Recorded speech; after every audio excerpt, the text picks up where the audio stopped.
Merci beaucoup. Comme vous le savez, le département est une collectivité de proximité, soucieuse du développement de l'ensemble du territoire. Et dans le contexte d'inflation dans lequel nous nous trouvons, Monsieur le Président a souhaité une augmentation de l'enveloppe PAC, validée bien sûr par l'Assemblée. Ceci se traduit sur notre canton par une dotation qui passe de 242 000 € en 2022 à 254 000 € en 2023. Le montant maximum des dépenses subventionnables est passé de 40 000 € à 45 000 € et 100 000 € pour les communes ayant un rôle de centralité. Juste ajouter l'essentiel, parce que le président a consenti à augmenter l'enveloppe du phare de 5% dans un moment très très difficile que tout le monde traverse. Moi, en tant que maire de Lourdes, je bénéficie d'appel à projet, donc là on est aujourd'hui dans le monde rural et tu as tout résumé, donc je ne veux pas rajouter. Moi, j'aurais souligné l'importance des services, l'accompagnement, c'est très très important. Et je vais faire honneur quand même à Mme Fonta, qui nous a ébloui l'autre jour par son exposé sur l'eau.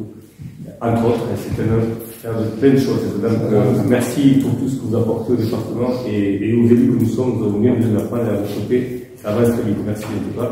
Et évidemment, à tous les services. Voilà. 5% d'augmentation sur l'enveloppe, ça c'est pareil.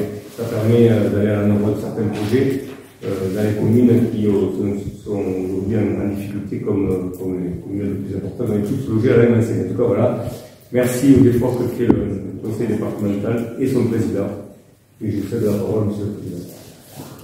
Merci. Écoutez, bonsoir à tout le monde collectivement. Bon, c'est avec toujours avec plaisir que je vais sur les territoires. Je fais le tour il y a 17 cantons, 14 cantons, avec les élus des cantons respectifs, cette répartition du phare.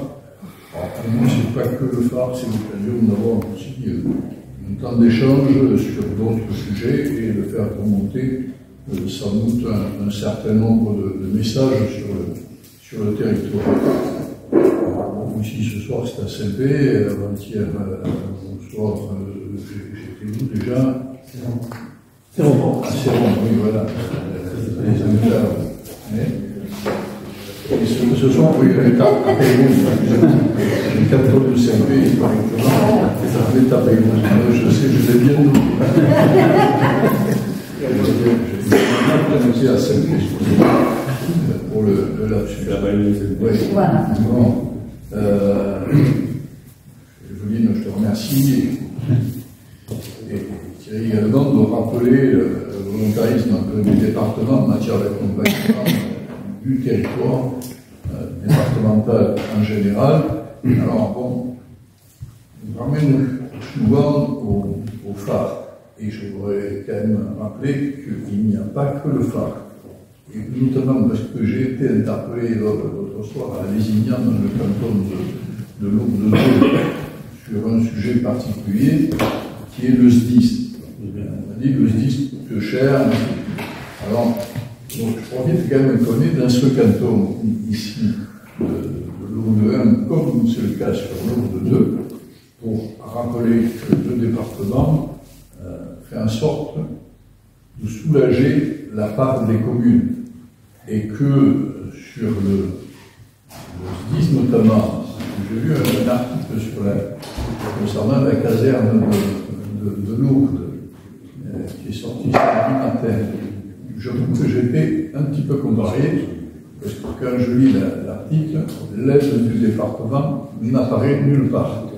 Donc je fais l'observation quand même, parce que cette aide, elle nous concerne indirectement. Elle nous concerne indirectement, parce que la situation de Lourdes a fait que Lourdes est rentrée dans le dispositif dans l'avenir Lourdes avec une aide significative de l'État, mais que le département y a apporté sa contribution.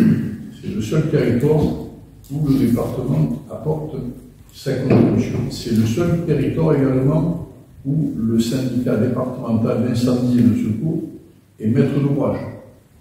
Ailleurs, c'est une collectivité du territoire. Je vois sur mon petit territoire, la communauté de communes hors de Rouen, c'est la communauté de communes qui est maître d'ouvrage de la construction de la caserne. Ici, nous avons accepté, le département a accepté que ça soit le SDIS, le service d'incendie et de secours, et qu'on apporte une contribution de 600 000 € pour soulager la part qui restait à financer et par les communes et par la ville de l'eau. Alors bon, je n'ai pas de polémique autour d'un sujet comme celui-là, mais je tiens quand même à le souligner, d'autant plus que oui, j'ai été sollicité, interpellé l'autre jour à Lézignan, en Vendée, rien à cacher. Je refais un peu ce soir, tant que j'y pense, ce petit rappel, alors oui, ça rappelle tout simplement. Voilà. Est-ce que j'ai pas ajouté un mot? Comment? Oui, oui. La commune de l'Aude a aussi pris en charge le surcoût, une partie du surcoût, au titre des communes du premier appel. On n'a pas reporté le surcoût sur les communes du premier appel. On a pris en charge ce surcoût. Mais ça a été clairement dit, mais la presse peut-être pas rapporté, mais ça a été clairement dit. Donc le projet, le plan de financement a été au vu aussi de tout ça. Non, je le redis parce que c'est aussi un soutien financier sur le territoire. Par contre, il y a la pierre angulaire du système SDIS. Pour revenir après sur le territoire, sur le plan d'aménagement rural, bon, Evelyne, je dirais que vous avez rappelé qu'on a augmenté de 5% cette année, c'est-à-dire on a augmenté de 810 000 € cette année, et qu'on avait augmenté plus de 10% en 2022.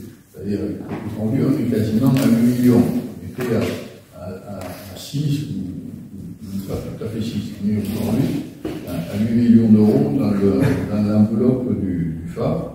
Alors, il y a des cantons où il a fallu faire des réajustements. Si vous ne regardez pas, vous gagnez, tous gagnent 5%, il y a des cantons qui gagnent un peu plus. Parce qu'il y a des cantons où il y a 60, 77, jusqu'à 77 communes. Et donc, assistant dans ces réunions de FAR, je voyais les portions de plus en plus petites, parce que bon, on est parti avec Claude, on travaille dans un ratio moyen par commune de l'ordre de 16 000 €. Et ça a donné quelques ajustements les plus équitables sur l'ensemble du territoire. Mais voilà, donc en 2 ans, on a fait quand même un effort important. Je rappelle qu'on fait cet effort dans un contexte budgétaire qui ne se simplifie pas. Bon, l'année dernière, à moitié de l'année, vous le savez, les dossiers départementaux, on a dû faire des ajustements pour tenir compte d'un certain nombre de charges nouvelles qui s'imposaient à nous. Les ajustements des salaires des personnels, notamment qui font de l'aide à domicile, au milieu rural, que ce soit l'ADMR, Pyrénées Plus et d'autres structures associatives. Il y avait un impact qui se chiffre en millions d'euros. Il a fallu ajuster les salaires des personnels de la fonction publique, comme c'était le cas par l'augmentation des points d'indice sur l'ensemble du territoire, une augmentation significative du RSA qui nous a été également imposée par la loi, les augmentations liées au coût de l'énergie qui s'imposent à nous pour nos bâtiments départementaux, mais les collèges, mais l'ensemble du bâtiment départemental. L'ensemble de ces ajustements a pesé en 2022 pour 6 mois 10 millions d'euros. Donc pour 2023, ben c'est simple, c'est 2 fois 10 millions, c'est-à-dire plus de 20 millions d'euros. Donc, malgré cela, j'ai toujours maintenu, et vous le savez, vous avez partagé aussi ces décisions, la volonté d'augmenter l'investissement et de passer, on est resté pendant un certain nombre d'années autour de 60 millions d'euros, on est passé à 65, 70, 75, et cette année on a fait un bond jusqu'à 85 millions d'euros. Bon, parce que le contexte budgétaire nous l'a permis. J'avais la possibilité de dire, le directeur général des services me l'avait proposé, il m'a dit, bon, si tu veux, on peut baisser l'emprunt. Il était parti sur un emprunt à 10, il dit, on peut baisser l'emprunt à 5. Je dis, non, on ne baissera pas l'emprunt à 5, on augmentera l'investissement de 5 millions d'euros, et on laisse l'emprunt à 10 millions d'euros.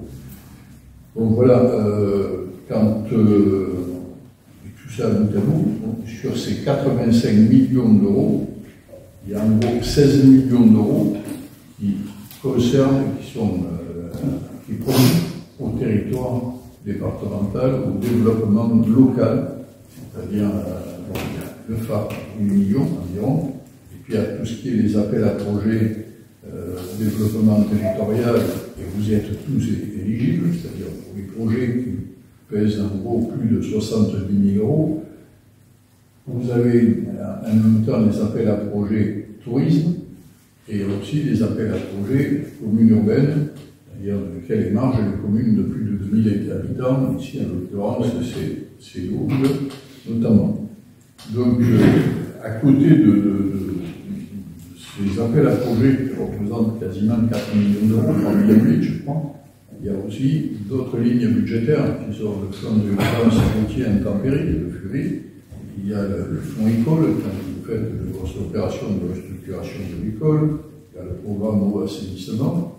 Bon, et après, il y a des lignes plus modestes qui sont les amendes de police, les fonds de péréquation de taxes professionnelles, de la réhabilitation. Bon, le fonds d'animation cantonale pour les dossiers départementaux. Bon, tout ça, globalement, représente 16 millions d'euros. Je crois que c'est quand même quelque chose de significatif.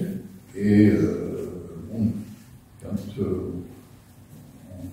on injecte 16 millions d'euros, moi je pars du principe qu'on a un retour en gros de 30 à 35, voire plus 40 millions d'euros dans l'économie du département, parce que l'addition de la part du département plus celle de la collectivité, pour peu qu'il y ait de la DETR ou un fonds là aussi au niveau de l'aglo, quand on met toutes ces aides à côté, voilà, ça participe quand même à donner du travail aux entreprises, à créer de l'emploi, à créer de la richesse, à moderniser, à améliorer vos villages, l'esthétique, tel que ce qui se fait aujourd'hui à Pérouse derrière mon dos, et je profite pour saluer, pour féliciter les travaux. Tout ça, ça participe à l'image et à la qualité du bien vivre sur ces cavaraux et tout ça. Après, bon, on fait aussi d'autres actions qui ne sont pas dans l'obligation du département. Et je ne sais pas notamment tout ce qui touche à la santé.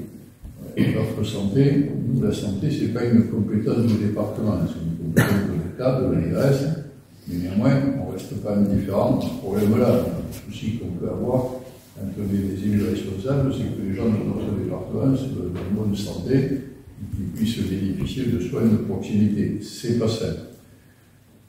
Dans le cadre de la démarche qu'on a menée depuis plusieurs années autour du projet de territoire, l'offre santé a été une préoccupation permanente. Vous savez, je vais venir des internes pour passer un séjour dans le département, leur faire découvrir l'attractivité du département, le bien-vivre, le bien-être du département. Bon, ils sont soit épaulés par les médecins tuteurs, quoi, qui les managent. De ce côté-là, on est, je crois, pleinement actif. On a acheté il n'y a pas longtemps un camion team, je ne vais pas refaire l'histoire de ce camion, ça va être long et vous l'oublierez au fur et à mesure. Donc ce véhicule a été repris par le département. Il est équipé de systèmes de mammographie, de scintigraphie, je ne sais plus quoi, de téléimagerie médicale. Ce camion est mis à la disposition de l'ARS et l'ARS va sur l'ensemble du territoire départemental faire du dépistage du cancer, du CERN, l'action du plan sanitaire que je ne maîtrise pas.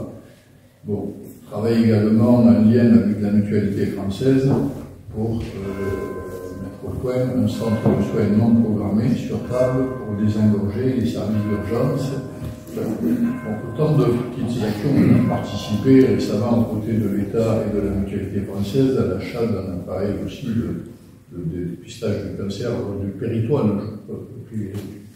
La carcinose péritoine, le cancer du péritoine. Voilà. Voilà.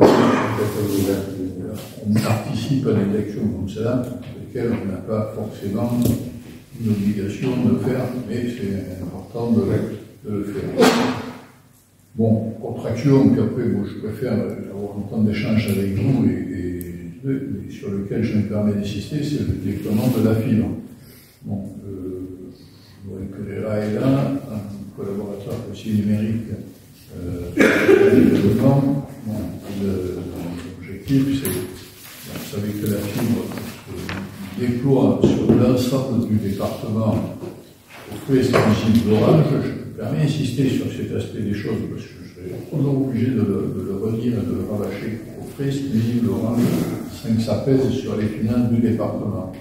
Et je le dis en présence de Jean-Louis Cazelon, qui est conseiller régional et qui connaît sans doute un peu de la problématique des départements d'Occitanie sur les autres départements.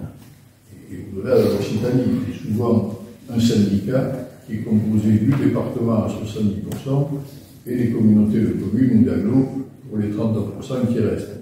Chez nous, la région n'aura pas eu à dépenser d'argent avec l'État pour le déploiement de la fibre sur l'ensemble du territoire départemental. Et aujourd'hui, quand même 85% de la population de ce département est éligible à la fibre. Bon, il y a un certain nombre de communes qui sont déjà fibrées à 100%. Je crois qu'il y en a 350 qui sont fibrées à 85%. Bon, et j'insiste là-dessus, c'est un contrat exclusif et inédit pour le département. Alors, vous voyez, la négociation a été faite, elle est là, elle profite au département, et à la fin 2024, tout le département sera fibré. Sera sans doute le premier département d'Occitanie en secteur rural à être complètement fibré.